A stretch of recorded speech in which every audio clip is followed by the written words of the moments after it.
So tayo po ay nagka-classify ng ating pong mga mangga. Ilapit po yung bunga. Ito. So ito po yung mga quality po ng mga mangga natin. Ayan. So ganito po pag medyo naalagaan po natin ang tama. Kasi nga po pag inatake po tayo ng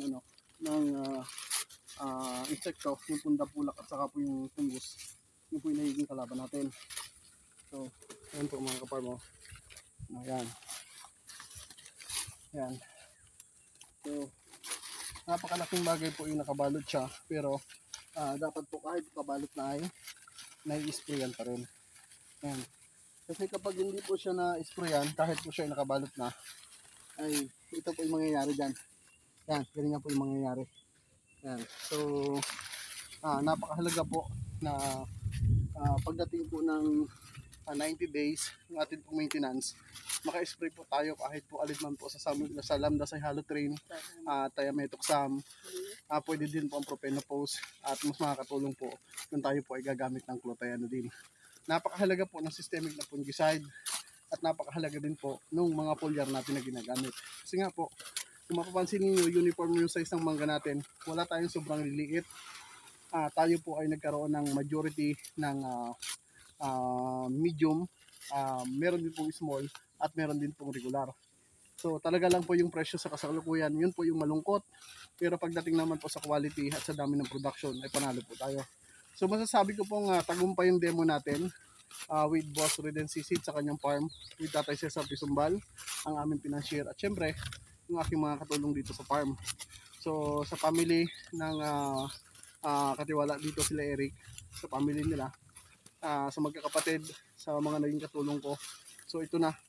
So dahil sila ay mga estudyante at mga nag-aaral, hindi natin sila pwedeng abalahin. So ito, yung mga tao ni Tatay Cesar Pisumbal, kaya yan yung mga classifier natin, yung mga kasama natin. So yun. At sa cameraman, anong pangalan ng cameraman? Loki. Ha? Yes, Tony. Yun, si Gis Tony. Yan, para makita ka naman. Yan si Gis Tony. Yan, isa pong sorter yan. Yan. So ganito po yan, oh. Yan.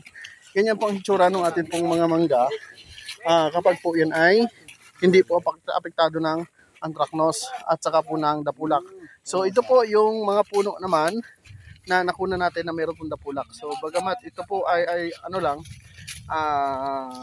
mangilan-ilan lang, ay may iwasan po ito kung nakapag-spray po dito ng 90 days. So nag-advise po kasi ako dito na mag-spray tayo ng 90 days ng systemic at contact insecticide combination siya with fungicide. So medyo nagtipid na rin po yung ating financier kasi alam niya po na babagsak na talaga yung presyo ng mangga.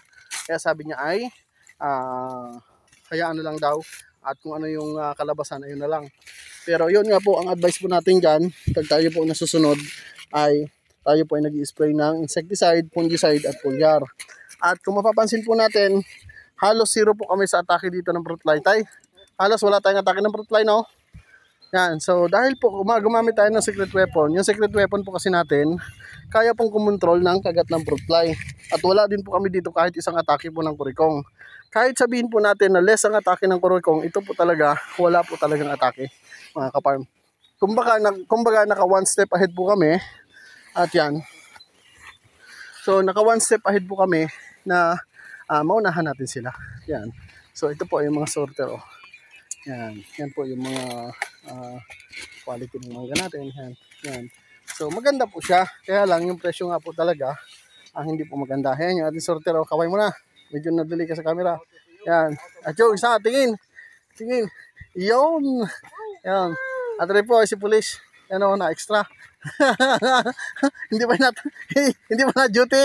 Kaya, pag na duty na ako, kung magmangga pa yan. Ayan. Anong pangalan mo, pre? Sergio Reyes. Ayan. Naka-exam ka na ba? Naka-exam ka na? Anong balita? Wala pa. Ayan. So sana makapasa.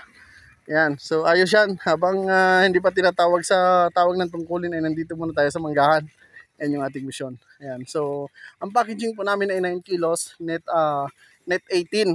Yan po kasi yung required doon po sa mga bagsakan na pinagdadalhan. Ayan. So kami po yung isang grupo nandito.